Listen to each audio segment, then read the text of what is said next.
Welcome to சுடு தண்ணி. இன்றைக்கி நம்ம வீடியோவில் ரொம்ப ஹெல்தியான ஒரு ரெசிபியை தான் பார்க்க போகிறோம். சவ் கூட்டு எப்படி பண்ணுறதுன்னு பார்க்கலாம். இது புளி குழம்பு மாதிரி காரமான குழம்புக்கு இது ஒரு பர்ஃபெக்டான காம்போவாக இருக்கும். ரொம்பவே டேஸ்டான இந்த கூட்டை எப்படி பண்ணுறதுன்னு நம்ம பார்க்கலாம். இதோட இன்க்ரீடியன்ஸை நான் டிஸ்கிரிப்ஷன் பாக்ஸில் கொடுக்குறேன். இப்போ வாங்க சேர்ந்து சமைக்கலாம். ஃபஸ்ட்டு ஒரு குக்கரில் 2 சவ்வை தோல் சீவி கட் பண்ணி இதில் சேர்த்துக்கிறேன்.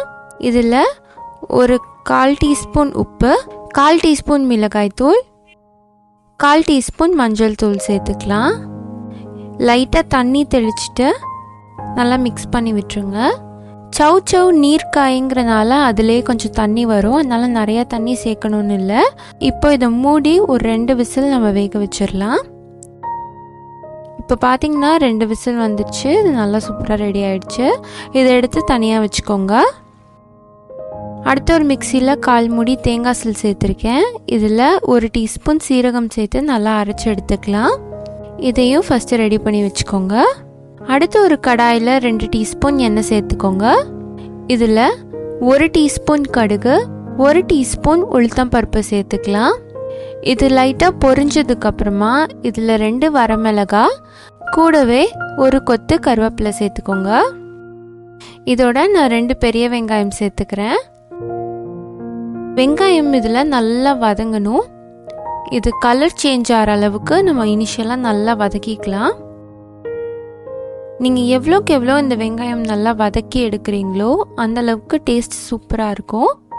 நீங்கள் வெங்காயம் சேர்க்க போகிறதில்ல அப்படின்னா வெறுமனா கடைசியாக தாளிச்சு கூட நீங்கள் சேர்த்துக்கலாம். நான் கொஞ்சம் வெங்காயம் சேர்த்தா இன்னும் டேஸ்ட் நல்லா இருக்குங்கிறதுக்காக இதை நான் வதக்கி சேர்த்துக்கிறேன். இப்போ வெங்காயம் நல்லா வதங்கிருச்சு. இதில் நம்ம வேக வச்சுருக்க சவ்வை சேர்த்துடலாம். சேர்த்துட்டு ஒரு தடவை நல்லா மிக்ஸ் பண்ணி விட்டுருங்க. இது வெந்திருக்கனால ரொம்ப நேரம் குக் ஆகணுன்ட்டு இல்லை. நல்லா மிக்ஸ் ஆனதுக்கப்புறமா இதில் 1/4 கப் பாசிப்பருப்பு எடுத்திருக்கேன். இது 4-5 விசில் வேக வச்சுக்கலாம். இப்போ வெந்த பாசிப்பருப்பை இதுக்குள்ளே சேர்த்துக்கோங்க. நல்லா மிக்ஸ் பண்ணி விட்டுருங்க. இது கொஞ்ச நேரம் குக் ஆகணும். இந்த பாசிப்பருப்போட பச்சை வாசனை போகிற அளவுக்கு கொஞ்சம் குக் பண்ணிட்டு இதில் நம்ம அரைச்சி வச்சுருக்க தேங்காய் சேர்த்துடலாம்.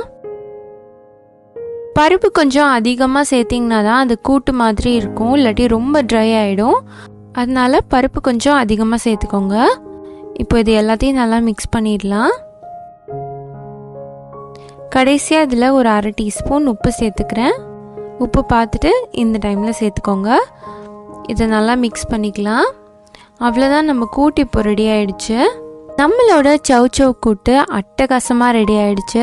நல்ல காரசாரமான குழம்பு வைக்கும் போது இந்த மாதிரி ஒரு சூப்பரான கூட்டு பண்ணி கொடுத்தீங்கன்னா செம காம்போவாக இருக்கும். கண்டிப்பாக மிஸ் பண்ணாமல் ட்ரை பண்ணி பாருங்கள். டயட்டில் இருக்கவங்களுக்கெல்லாம் இந்த மாதிரி கூட்டு மட்டுமே சாப்பிட்றது ரொம்ப ஃபில்லிங்காகவும் இருக்கும். ரொம்ப ஹெல்த்தியான ரெசிபியும் கூட. நீங்களும் இந்த ரெசிபியை ட்ரை பண்ணி பார்த்துட்டு எப்படி இருந்துச்சுன்னு கமெண்ட் பண்ணுங்கள். இந்த வீடியோ உங்களுக்கு பிடிச்சிருந்தால் லைக் பண்ணுங்கள். சுடு தண்ணி சேனலை சப்ஸ்கிரைப் பண்ணுங்கள். Thank you.